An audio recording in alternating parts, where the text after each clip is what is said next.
नमस्कार मित्रांनो, मी महादेव गायकवाड शिक्षण सारथी या ऑनलाईन प्लॅटफॉर्मवर सर्वांचं स्वागत करतो। शिक्षण सेवक बांधवांनो, आजचा व्हिडिओ अतिशय महत्त्वाचा आहे, कारण आपली जी काही कोल्हापूर उच्च न्यायालयात शिक्षण सेवक रद्द संदर्भात याचिका दाखल आहे, त्या याचिकेत काय झालं, आज सुनावणी झाली का, आपणास कोर्टात मेन्शन करण्याची वेळ का आली, तसेच पुढील सुनावणी कोणती तारखेला होणार आहे आणि इतर कोणत्या घडामोडी आज कोर्टात घडल्या, या सर्व प्रश्नांची उत्तरं आज आपण या व्हिडिओच्या माध्यमातून पाहणार आहोत। त्यामुळे सर्वांनी हा व्हिडिओ शेवटपर्यंत नक्की पहा। तर शिक्षण सेवक बांधवांनो, आज म्हणजे 7 एप्रिल रोजी आपली कोल्हापूर उच्च न्यायालयात जी काही याचिका दाखल आहे शिक्षण सेवक रद्द संदर्भात, तिची सुनावणी होती। परंतु आपल्या याचिकेचा सुनावणी क्रमांक हा 52 असल्यामुळे त्या ठिकाणी आपल्या वकील साहेबाच्या वतीनं याचिका ही मेन्शन केली गेली आणि कोर्टासमोर आपल्या वकील साहेबाच्या माध्यमातून भूमिका मांडली गेली आहे की या याचिकेत सरकारला वारंवार वेळ देऊनही सरकारने अद्यापही उत्तर ॲफिडेविट दाखल केलेलं नाही आणि कोर्टाच्या माध्यमातून परत एक वेळेस सरकारला सूचना जावी या हेतूने आपल्या वकील साहेबांनी प्रभावी युक्तिवाद केला। त्या ठिकाणी सरकारी पक्षाचे वकीलसुद्धा उपस्थित होते। त्या ठिकाणी कोर्टाने सरकारी पक्षाला विचारलं की अद्यापही या याचिकेत उत्तर दाखल का झालं नाही आणि का वेळ लागतो, या प्रश्नांची उत्तरं सरकारच्या वकिलाच्या माध्यमातून देण्यात आली। त्या ठिकाणी त्यांनी भूमिका मांडली आहे की लवकरात लवकरच सरकारच्या वतीनं या ठिकाणी उत्तर दाखल करू, हा विषय धोरणात्मक असल्यामुळे वेळ लागतो आहे, असं एकंदरीत त्यांच्या म्हणण्यातून आलेलं आहे।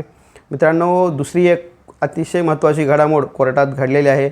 आपल्या वकील साहेबाच्या माध्यमातून आत्तापर्यंत जे काही शिक्षण सेवक बांधव वेगवेगळ्या जिल्ह्यामध्ये मृत्युमुखी पडलेले आहेत वेगवेगळ्या कारणाने, या सर्वांची यादी आज आपण कोर्टात सादर केली आणि हा विषय किती गंभीर आणि व्यापक आहे हे सर्व काही आपण कोर्टाच्या निदर्शनास आणून दिलेलं आहे।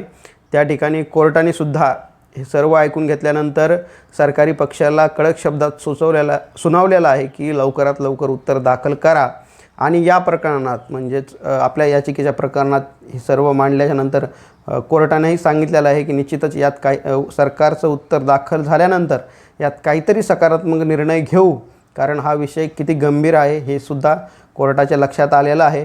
मित्रांनो, आपले शिक्षण सेवक बांधव जे की सर्व स्पर्धा परीक्षा CTT, TET, टेट या परीक्षा पास होऊन नव्हे तर मेरिटमध्ये येऊनसुद्धा त्यांना कसल्याही प्रकारचं संरक्षण नाही, त्यांना कसल्याही प्रकारचा विमा नाही किंवा कसल्याही प्रकारची मेडिकल सुविधा नाही, या सर्व गोष्टी आपण याचिकेत नमूद केलेल्या आहेत। समान काम समान वेतन या तत्वानुसार आपणास सर्व लाभ मिळाले पाहिजेत, या सर्व गोष्टीचा आधार घेऊन आपण जी काय कोल्हापूर उच्च न्यायालयात याचिका दाखल केलेली आहे, निश्चितच त्या याचिकेत येत्या काळात आपणास शिक्षण सेवक बांधवांना न्याय मिळेल अशी आशा आहे। कारण हा विषय किती व्यापक आहे हे आपण शासन दरबारीसुद्धा निदर्शनास आणून दिलेलं आहे। पवित्र पोर्टल कृती समितीच्या माध्यमातून या याचिकेवरती अहोरात्र काम सुरू आहे आणि येत्या काळात लवकरच शिक्षण सेवक याचिकेत काहीतरी सकारात्मक घडेल यासाठी आपण आशावादी आहोत। निश्चितच मित्रांनो, आता ही सर्व ऐकून घेतल्यानंतर कोर्टाने आपल्या याचिकेची पुढील सुनावणी ही 27 एप्रिल रोजी ठेवलेली आहे। हो मित्रांनो, आता आपली पुढची सुनावणी 27 एप्रिल 2026 रोजी होणार आहे। मित्रांनो, निश्चितच बरेच आपले शिक्षण सेवक बांधव म्हणतात की खूप वेळ लागतो, तर मित्रांनो कायदेशीर प्रक्रियेला वेळ लागत असतो। या ठिकाणी सर्वात महत्त्वाचं काय असेल तर संयम, आपल्याला संयम ठेवून या याचिकेत किंवा या कायदेशीर लढाईत पुढं जायचं आहे। सर्वांनी संयम ठेवा, संयम हीच आपली ताकद आहे आणि आपण भविष्यात नक्कीच या प्रकरणात विजय मिळू, कारण आपली बाजू ही न्यायिक आहे। आपण सर्व बाजूनं या याचिकेमध्ये योग्य दिशावर आहोत। निश्चितच येत्या काळात काहीतरी चांगलं घडेल अशी मी आशा व्यक्त करतो। शिक्षण सेवक रद्द याचिकेवर आपण काय विचार करत आहे, निश्चितच कमेंट बॉक्समध्ये कमेंट करा।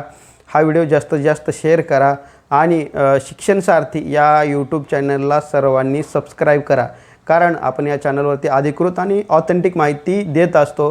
हा व्हिडिओ जास्तीत जास्त शेअर करा, लाईक करा, सबस्क्राईब करा।